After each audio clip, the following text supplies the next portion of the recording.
এক মাস আগেই বুড়ো মৌসুমের ধান কেটে তোলা হয়েছে। ভর মৌসুম, তাই বস্তায় বস্তায় চালে ঠাসা মিলের গুদাম। ধান থেকে চাল বের করতে অটো মিলগুলোতে চলছে কর্মব্যস্ততা। এর মাঝে হঠাৎ চলতি সপ্তাহে নওগাঁর পাইকারি মোকামে বস্তাপ্রতি 200 টাকা পর্যন্ত চালের দর বাড়িয়েছেন মিলাররা। মৌসুমের গোড়াতে স্বর্ণপাত জাতের ধান হাটে প্রতি কেজি কেনা হয়েছে 30 থেকে 31 টাকা। এসব ধান মিল পর্যায়ে এনে চাল বের করতে সর্বোচ্চ খরচ যোগ হয়েছে 43 থেকে 44 টাকায়। কিন্তু চাল বিক্রি হচ্ছে পাইকারি মোকামে 53 থেকে 54 টাকা, অর্থাৎ প্রতি কেজি চালে ফারাক রয়েছে 8 থেকে 10 টাকা, যার মুনাফা চলে যাচ্ছে ব্যবসায়ীর পকেটে। এদিকে চালের বাড়তি দরের উত্তাপ খুচরা বাজারে। মোটা জাতের 55-52 টাকা কেজির চাল ঠেকেছে 57 থেকে 58 টাকা, আর সরু চাল 70 টাকার উপরে। আগে ছিল 50 টাকা কেজি, 52 টাকা কেজি, এখন 60-65 টাকা কেজি। এত দাম হলে মানুষ কি করে সংসার চালাবে? কঠিন হয়ে যাচ্ছে।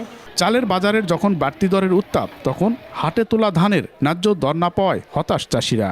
নগদের কাছে সব গ্রাহকই প্রিয়, তাই তো সারা দেশে ক্যাশ আউট চার্জ সবচেয়ে কম। কিনবা গেলে ডবল আর বেচবা গেলে অর্ধেক। ব্যবসায়িকরা তারাই করে, তারা কোটিপতি মানুষ, তারা টাকা দিয়ে হয়তো স্টক বিজনেস করতেছে, তারা করে, কিন্তু আমরা এর কোনো ফল পাই না। কৃষক নেতাদের অভিযোগ, ব্যবসায়ীদের ধান চালের সিন্ডিকেট ব্যবস্থার কারণে ধানে কৃষক আর চালে ঠকছে ভোক্তা। তবে দর বৃদ্ধি নিয়ে ব্যবসায়ী নেতাদের রয়েছে নানা অজুহাত। ট্রাক ভাড়া ছিল 15 টনের উপর, যেটি 17-18 হাজার টাকা, সেটা বৃদ্ধি পেয়ে 28 থেকে 30 হাজার টাকা দাঁড়িয়েছে। এই পরিবহন ব্যয়টা হচ্ছে এই চাউলের উপরে হচ্ছে বর্তাচ্ছে। ধানগুলা স্বল্প মূল্যে ক্রয় করে তারা মজুত করে এবং এইরকম একটি সময়ের অপেক্ষায় থাকে। এখন সেই মজুতকৃত ধান বাজারে নিয়ে আসছে চাল আকারে এবং অধিক মুনাফা করে সেই চালগুলো এখন বাজারজাত করছে।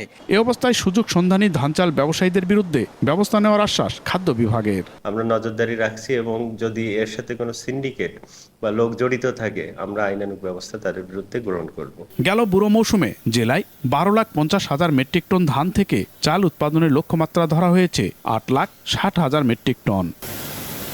এম আর রকি, সময় সংবাদ, নওগাঁ।